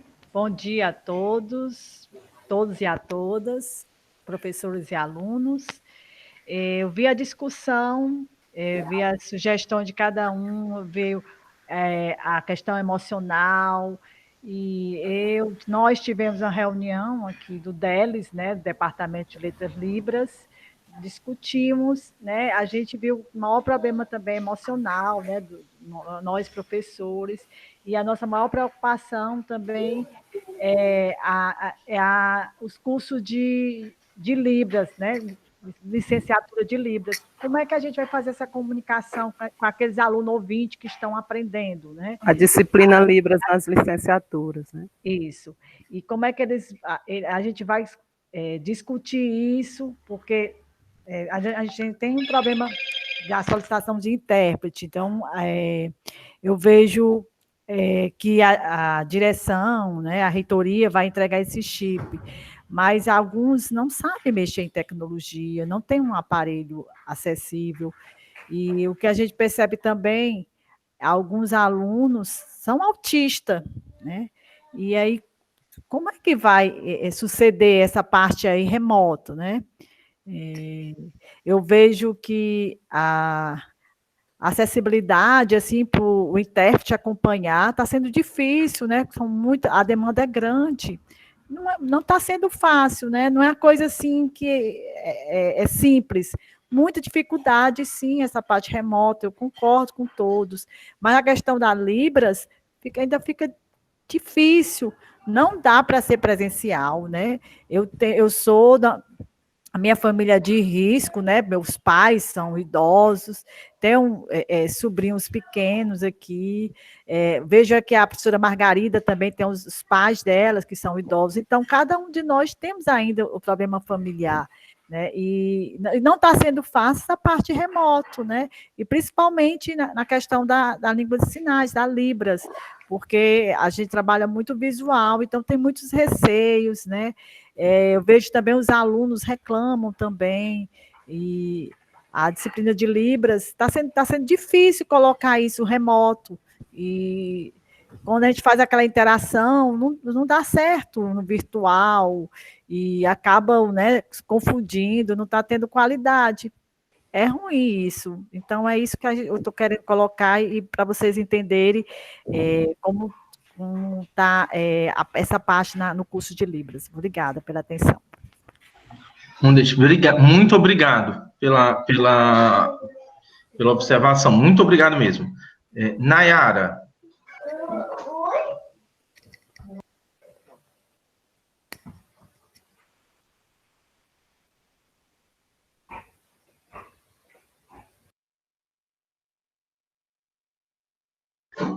Nayara Braz.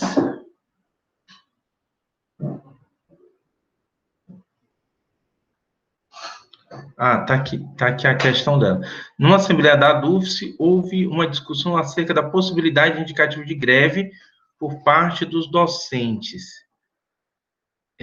e foi levantada a questão do receio de como a sociedade e os discentes receberiam a informação de uma greve. Nesse sentido, acredito que os estudantes teriam uma posição de apoio aos professores, até tendo em vista articulações de boicote às aulas levantadas em algumas ocasiões. Portanto, há a possibilidade, dentro do CH ou outras esferas de debates, entre docentes e discentes para discutir esse enfrentamento de resistência ao retorno às aulas e até mesmo para alinhar, na medida do possível, as demandas de ambos. Uma união, nesse momento tão complicado, pode vir a fortalecer o processo de aprendizagem. Deixo aqui também meus parabéns ao trabalho desenvolvido pelo CH nesse período tão complexo e doloroso para todos nós. Obrigado, Nayara. Então, bem, deixa eu botar aqui. Tem mais alguma inscrição, gente, por favor? Ninguém mais se inscreveu, professor, no chat. Luiz, aqui é o Christian. Eu tinha feito a pergunta sobre a questão da colação de grau. Eu acho que deixou... Ah, perdão. Perfeito, Christian. E uma outra coisa era que eu queria, assim, que a gente tivesse atento em relação a essa questão dos chips, assim, que a gente tem que encarar que os chips não vão chegar aos estudantes a tempo. Entende? Hoje, por exemplo, hoje é terça-feira, a gente não... Ainda está acontecendo a segunda seleção. Então, tipo assim, eu acho que eu acho complicado a gente, embora reconhecendo que esse não é o fórum adequado, mas, tipo assim, a gente ainda continuar trabalhando com a ideia de que se os chips não chegarem, os chips não vão chegar. Tanto é que outras unidades já, como eu mencionei, né, o pessoal lá da farmácia, da odonto e enfermagem, eles já reagendaram para a primeira semana de agosto, porque não vão chegar, não basta chegar na universidade. Como é que vai ser a distribuição? Né? Como é que, qual é o chip que eles vão distribuir? Porque nem todo chip cabe nem todo aparelho. Então, tipo assim, esse processo vai levar pelo menos uma semana de distribuição quando todos os chips já estiverem comprados e os alunos tiverem, vamos dizer assim, já seus cadastros aprovados, sei lá como é, né?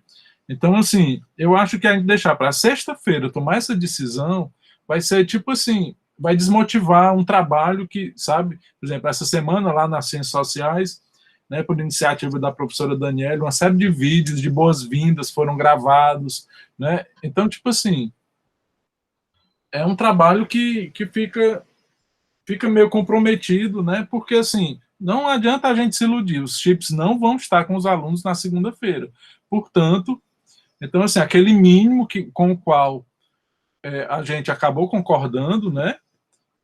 Esse mínimo não vai ser efetivado. Então, me preocupa isso, que na sexta-feira, depois da reunião, haja um comunicado para a comunidade do CH dizendo que vamos ter que adiar porque os chips não chegaram. Mas a gente já sabe que não vai chegar, né? Perfeito, Christian. Só esclarecendo, Christian, é porque sexta é a reunião do conselho, então seria a instância da gente fazer... Eu só estou preocupado, assim, porque isso provoca um efeito de última hora, né?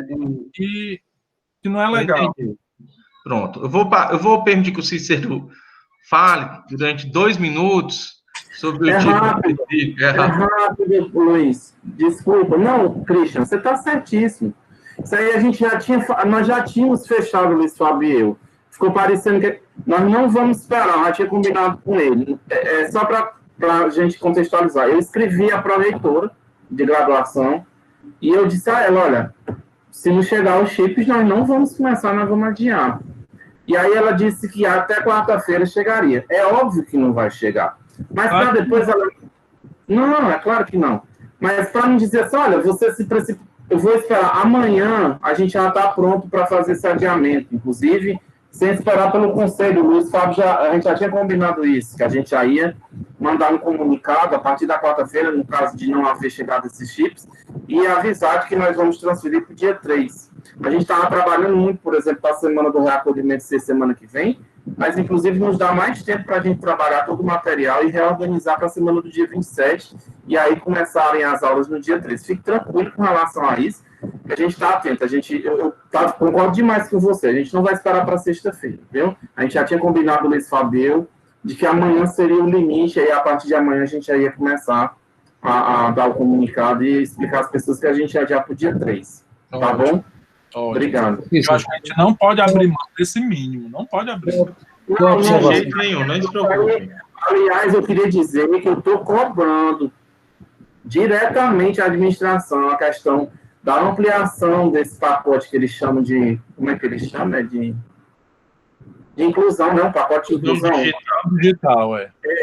Eu disse que isso ampliasse, porque não dá só para ser chip, né? Tem que ter equipamento, tem que ter outras questões.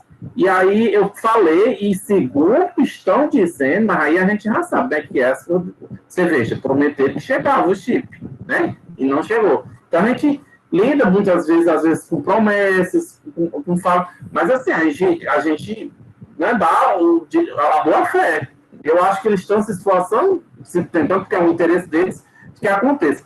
E foi dito que estão, por exemplo, negociando com a Receita Federal a doação daqueles materiais que são apreendidos, né? Que seria doado tablets, e que depois eles iam também lançar aí um processo de compra de equipamento para os alunos, enfim, mas tudo é promessa, que a gente está cobrando. É só para deixar claro que a gente está bem atento sobre esse prazo, e amanhã, provavelmente, que a gente sabe que não vai chegar, a gente já vai fazer o comunicado do adiamento para o dia 3, tá bom? Obrigado. Tá bem, obrigado, Cícero. Vou garantir, como teve 4 inscrições, a Mona Lisa pediu 1 minuto, eu vou garantir a fala dela, porque está dentro do limite das 5 inscrições que a gente tinha previsto, tá bom? Eu acho que o Pinheiro também estava querendo falar. Ah, perfeito. Então, também garanto a Mona Lisa e o Pinheiro. Oi, gente, bom dia a todos e todas. Eu só queria que, nesse esforço, né, que a direção está fazendo sempre de colocar as questões para a administração superior, eu só queria que nesse ponto dos chips fosse levado em consideração uma questão, nesse segundo edital que apareceu, é que há muitas condicionalidades para os estudantes de graduação, inclusive condicionalidades até mais rígidas para acesso ao chip do que necessariamente para os estudantes de pós-graduação. Né? O que eu não estou aqui colocando que a pós-graduação não tenha demandas ou não seja contemplada, mas é muito estranho que seja o mesmo recurso financiando as mesmas coisas e tenham condicionalidades diferentes para a graduação e para a pós-graduação. Né? Então, assim, se os colegas tiverem uma curiosidade, olhem o edital e vocês verão como é mais complexo para os alunos da graduação pleitearem do que necessariamente para os alunos de pós-graduação. Nem todas estão tão alinhadas. Então, só queria que a direção também, quando possível, chamasse a atenção disso para a PRAE, porque, de fato, isso problematiza muito o acesso dos nossos estudantes e dificulta, claro, né? Ou seja, amplia esse nosso esforço de mobilização e até de atenção para as demandas que eles colocam. Agradeço. Bom dia. E Pinheiro, por favor. Obrigado, Mona Lisa. Muito rápido.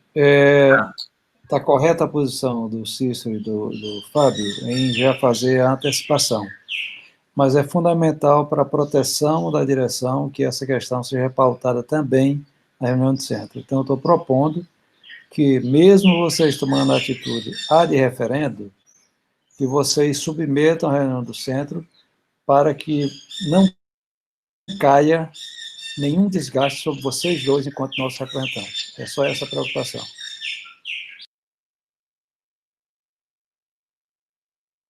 Obrigado, Pinheiro. Muito obrigado. Bem, gente, deixa eu retomar, então. Ítalo, eu concordo com você que há uma geração muito grande, até a maneira como o layout chega, né, da notícia do SIGA, é complicado, né? No e-mail. O meu SIGA, ele passou muito tempo, depois que eu entrei na UFC, caindo na minha caixa de spam, né? E tem um layout, é complicado, essa sobrecarga, tudo, eu acho que essa questão a gente, claro, não envolve, está além do nosso alcance, envolve o STI, mas nas instâncias que nós podemos levar essa discussão e fazer essas sugestões, nós vamos fazer, tá? A gente tem insistido muito, Ítalo, também, com essa questão, a gente procura, de fato, fazer as reuniões, né, alternadas, manhã e tarde, mas a questão do noturno é uma questão que nos toca e que você nos coloca, e eu acho que a gente precisa realmente ter atenção a ela. Então, está aqui registrado e a gente vai procurar ter, sim, uma atenção a ela. Eu acho também que a gente tem feito um trabalho, inclusive, a gente liga, né, nas reuniões com as representações estudantis, todas que a gente marca, eu tenho tido um cuidado especial em até ligar para os estudantes, para os representantes, para que, perguntando onde é que, muitas vezes, a gente não começa a reunião sem fazer um trabalho de ligar para garantir que todos estejam, mas é um processo realmente bastante complexo. Eu tenho procurado estar em todos os espaços conversando, mas eu concordo que a gente precisa sempre ampliar. Quando a gente fala em participação, o nosso trabalho tem que ser sempre ativo e tem que ser sempre de escuta quando a gente recebe justamente essa demanda, né, pela participação. Então, pode ter certeza que também a gente vai continuar fazendo esse trabalho, tá? E a questão do abuso psicológico, a questão do assédio, ela é uma questão que nos mobiliza muito, tá? Se você observar, boa parte do texto CH na pandemia é um trabalho quase que, assim, religioso para tentar justamente trabalhar num ponto de vista do convencimento de que relações abusivas não podem acontecer no meio remoto. Acontecem muitas situações na sala de aula que, se você transportar para o meio remoto, vai ter um efeito psicológico degradado, não quero falar, né? Como se fosse de degradação, realmente, da qualidade de vida, até mesmo do professor. Porque se ele tentar dar conta de um conjunto de atividades, de uma sobrecarga, ele vai ser afetado e vai afetar o estudante. Os dados, né, quem produziu agora sobre os ensino remoto nas escolas mostram que houve um processo de adoecimento muito violento pela alta demanda criada pelo ensino remoto, porque há uma sensação, né, de que o aluno está em casa e isso geraria mais tempo. Não, pelo contrário. Hoje o isolamento produziu menos tempo para o trabalho, menos tempo para o estudo. Por quê? Porque a gente está com mais tempo tendo que estar ligado em outras atividades em que a gente não estava, né? Você saía para a rua e você comia em algum lugar e você hoje não tem toda essa infraestrutura. Hoje, a gente marcar uma reunião de manhã dentro do Centro de Humanidades é extremamente difícil. O horário da manhã será um horário extremamente difícil de trabalhar, porque hoje você tem que fazer sua comida, hoje você tem que fazer seu café, hoje você tem que deixar as coisas mais ou menos organizadas, e isso está sendo uma dificuldade imensa. Então, é um cuidado que a gente está tendo, que a gente procurou ter nesse documento. E eu acho que é como nós já dissemos, e esse compromisso nós temos, Ítalo. Nós respeitamos o movimento estudantil. O movimento estudantil, na hora que ele quiser tocar fogo, pode ter certeza que vai ter nosso respeito. Nós estamos numa posição onde nós estamos numa posição de gestão da universidade, né, de gestão da unidade acadêmica, somos representantes dos colegiados, são inúmeros colegiados, o Centro de Humanidades é uma complexidade com diversos, né, posicionamentos e visões de mundo, então a gente tem um trabalho que muitas vezes é até de mediação, mas pode ter certeza que, como Cícero já colocou, e eu coloco aqui para você, nós teremos um respeito, né, e os estudantes, na hora que houver esse movimento, terão a nossa solidariedade, sem sombra de dúvida, tá ok? E, Rudes, a gente vai ter que fazer um trabalho, né? Então, obrigado, Ítalo. A gente vai ter que fazer um trabalho, Rudes, muito forte no processo de acessibilidade. Hoje, uma das minhas tristezas, quando a gente chega no Centro de Humanidades e no CH3, que é lá onde fica o nosso departamento, eu sou das Ciências Sociais, e quando a gente chega no CH3, a gente olha a questão da acessibilidade, né? Trabalho remoto, tá vendo? Aí, quando a gente olha a questão da acessibilidade, pronto, deixa eu terminar aqui.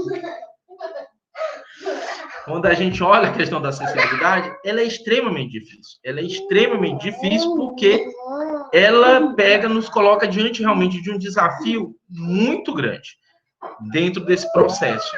É demais, linda e danada. Falar que eu não estou conseguindo raciocinar com a boneca. Pronto. Tá bom. Não. Ela tá super aqui. A hora do almoço, ela já comeu 2 vezes aqui enquanto a gente está nessa reunião. Tá bem alimentada, né? Então, o que é que acontece? A acessibilidade, ela é um problema da nossa universidade. Ela é um problema extremamente difícil. E esse é um desafio. Então, a gente vai precisar discutir, de fato, como a gente vai superar também esses problemas. Como a gente vai, de fato. Então, é fundamental o colegiado e contem com a direção do centro todo o processo que for necessário, né, da gente discutir, da gente levar, inclusive, a especificidade do DELES para a Prograde, todo o processo de mediação, para entender isso, a gente vai ter que fazer e a gente vai fazer, né? Então, realmente, há hoje uma dificuldade muito grande no trabalho de acessibilidade aos recursos remotos, né? Então, nós temos isso no presencial e no remoto, então, ele é imenso, a gente sabe de toda a dificuldade.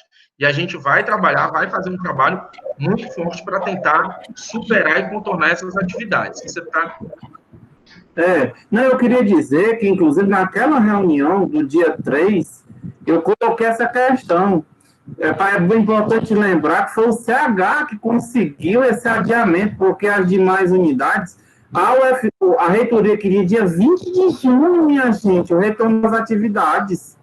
Aí as unidades queriam dia 13, e nós que conseguimos por dia 20, uma luta horrorosa, desgaste terrível. E na minha fala eu coloquei isso, viu, Hades? A dificuldade do ensino do DELES, que precisava uma adaptação ainda mais delicada e demorada do que o dos demais, né?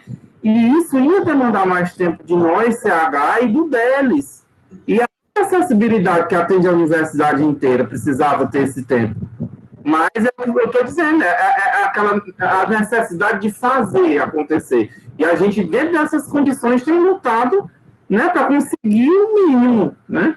E eu concordo demais que a gente tem que repautar isso, a questão da acessibilidade, para tentar, inclusive, conseguir esse apoio. Mas conte também conosco.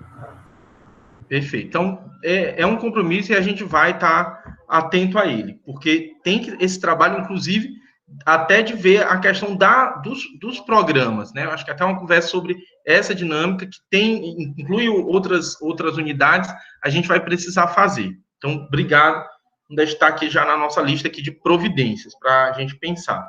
Aí, Nayara, a Assembleia, ela pautou a questão do indicativo, depois houve um entendimento ali que o indicativo não seria a melhor estratégia, né? A professora Tânia retirou a discussão, eu acho que está presente, e é o que eu digo, a gente vai ter muito respeito pela discussão feita no âmbito do sindicato. Então, se houver um movimento paredista, a gente vai respeitar ele, o movimento paredista vai comunicar e nós vamos respeitar o movimento paredista, né? Dentro do Centro de Humanidades, nós explicamos isso cuidadosamente numa carta escrita logo depois das primeiras discussões em torno da retomada, né? O Centro de Humanidades, nós tivemos algumas posições, algumas questões nós conseguimos impor, né? Inclusive, naquele momento, como Cícero lembrou, era que eles queriam voltar no dia 13, acho que era 13 de junho, e nós brigamos, batalhamos, para que fosse para junho, tentamos ainda agosto, mas naquele momento, a correlação de forças não nos permitiu avançar além disso. Então, nós fizemos tudo que era possível, e vamos continuar pautando, vamos continuar enfrentando a discussão, né? A gente vai agora, nesse processo de retomada, criar os grupos de trabalho, avaliar, então, tudo, gente, que diante de uma situação excepcional, de que, olha, não dá certo, isso aqui vamos para outra coisa, a gente vai fazer. Então, a gente está em constante movimento de aprendizado, e avaliação e reavaliação. E vamos respeitar as dimensões do trabalho e das ações do movimento paredista. Isso aí não tem nem dúvida, tá? Não temos nem dúvida, a gente vai ter esse cuidado e esse respeito e tentar, na medida que formos provocados e as demandas forem surgindo, também tá tentando responder a elas, tá ok? Obrigado, né, pela questão. A colação de grau, Christian, os procedimentos, o que a gente foi informado é que todos esses procedimentos, eles continuam funcionando de acordo com o regimento. E aí, a colação, elas estão acontecendo, inclusive, virtualmente, mas, nas reuniões com a Prograde, ela tem, inclusive, indicado que ela vai estar mais sensível, né, porque a gente, inclusive, chegou um período na UFC em que, para a gente marcar uma colação especial, era, assim, né, surreal, uma coisa, assim, quase que era impossível você ter um período. Então, a gente solicitou que essas colações, de fato, fossem mais ajustáveis às dinâmicas que são impostas também pela pandemia. Então, naquele momento, teve-se um compromisso, né, de que iria ser feito esse ajuste. Iria se estar mais, né, a gente poder solicitar as colações dentro de prazos ali. Inclusive, é muito importante, muita gente tem nos questionado sobre a abreviação de estudos. A abreviação de estudos, ela segue os procedimentos que estão colocados no nosso regimento. Então, tem lá as dimensões dos 75% da disciplina, 85% de créditos dos cursos, das condições que são necessárias para fazer isso. Então, a gente precisa realmente fazer esse esforço de tentar, de provocar, né, as colações quando elas forem necessárias, e a gente vai fazer esse acompanhamento e vai fazer toda essa discussão, tá? E aí a questão que não vão chegar a tempo, como o Cícero já falou, a gente já tinha conversado, inclusive, da possibilidade de amanhã, mas como o Pinheiro muito bem ressaltou, a gente possivelmente, né, faz esse indicativo e, ao mesmo tempo, também vamos tentar resguardar e garantir essa questão do colegiado, da gente respeitar a dimensão colegiada para fazer, né, ali a dimensão. Eu acho que isso não tem nenhum problema, é a prática que a gente tem seguido em todos os momentos, tá bom? E aí, Mona Lisa, concordamos plenamente, eu acho que o Cícero já se posicionou aqui de que vamos trabalhar para isso, porque, de fato, está muito complicado a questão das condicionalidades, e a gente fica numa situação realmente muito difícil, porque a ideia é inclusão, né? E aproveito até a fala aqui da Meg, né, que a acessibilidade e a inclusão na atual UFC é uma lacuna maior. E é isso, né? Muitas vezes quando você cria uma série de dificuldades para a inclusão, ela se torna excludente. E aí a gente precisa pensar que tipo de processo é esse que a gente está desenvolvendo, em que não agrega e muito mais desagrega em relação às expectativas que nós temos de incluir pessoas dentro dos processos que a gente deseja. Então, quando a gente pensa o acesso e a gente pensa políticas de inclusão, a gente precisa pensar que a imposição de uma série de condicionalidades, ela gera um processo até, às vezes, mais difícil, como você colocou, né, que essa ambiguidade de que por que para determinado grupo isso está mais fácil do que para outro, né? Então, a gente gera uma nova desigualdade dentro daquilo que a gente pensou para justamente superar a desigualdade, superar o processo de exclusão. Então, também vamos trabalhar nessa observação. Muito obrigado por ter trazido essa questão, porque muita coisa acaba passando pela gente, a gente acaba não conseguindo alcançar. E aí, gente, inclusive, Ítalo, voltando até a questão do curso noturno, a gente vai ter hoje uma segunda sessão desse debate, tá? Que está programada para as 18 horas. Então, a gente pensou justamente nisso, né? De não fazer manhã e tarde, mas fazer pela manhã, de 10 ao meio-dia, e à noite, de 18 às 20 horas. Então, acho que não temos mais inscritos, né? Queria agradecer a todo mundo. O professor respondeu o questionamento do segundo bloco. Ai, meu Deus. Silvia, peraí. Entre os informes tem sobre a colação de grau do CRI. Não, colação eu falei, Marília. E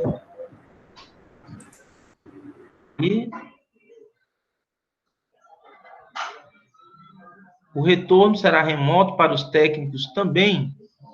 Sim, Silvia, nós temos trabalhado, né, como o Cícero mesmo falou, até para que os terceirizados não tivessem sendo submetidos a uma rotina de trabalho presencial. Então, nós também estamos trabalhando a questão dos técnicos para que, de fato, a gente possa ter um trabalho remoto, entendendo que a gente vai ter um retorno remoto às atividades.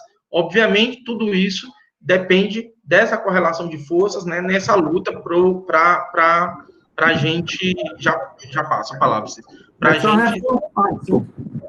Então, vou passar aqui a palavra para vocês para ele responder a essa questão. Não, só reforçar para a Silvia que a gente tem muito trabalho de bastidor que não dá para a gente chegar aqui e falar, mas, por exemplo, recentemente teve aquela portaria que saiu intempestiva e foi justamente no diálogo né, com os outros diretores que a gente chegou para a administração e colocou, olha, não dá. E foi refeito e a gente conseguiu que esteja lá na portaria a autonomia das unidades acadêmicas para isso, porque a gente também precisa entender que existe complexidade na UFC. Por exemplo, tem unidade que quer que tenha um trabalho presencial, né? O pessoal lá de Quixadá, o pessoal de Russas, porque tem uma especificidade. E aí, nós pedimos apenas que as especificidades fossem respeitadas.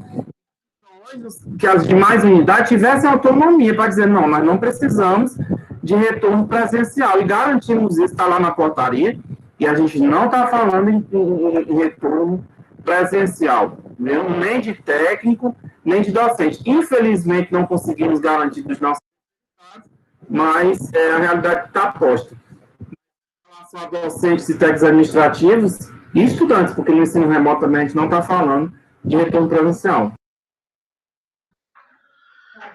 Obrigado, Cícero. Pronto. Então, gente, eu acho...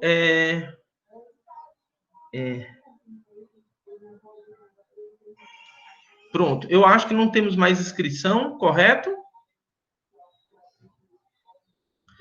Chegamos aí às 12h14. Então, eu já assisti aqui a minha filha comer 2 vezes. Antes disso, queria muito agradecer, gente, a vocês, a todos que se colocaram. A gente acredita muito nessa construção coletiva e agradecer a Marília, ao Matheus, pela ajuda, pela força nesse processo. Obrigado. Agradecer ao Cícero, que está aqui, passar a palavra para ele também para se despedir de vocês. É isso, obrigado, Luiz Fábio, obrigado a todos, contem conosco, a gente está trabalhando muito e sempre vai continuar trabalhando coletivamente e respeitando a democracia e da universidade, é isso. Um abraço. Obrigado, pessoal, até a próxima, por favor, divulguem, quem tiver interesse, à noite, estamos de novo aqui, tá bom? Obrigado.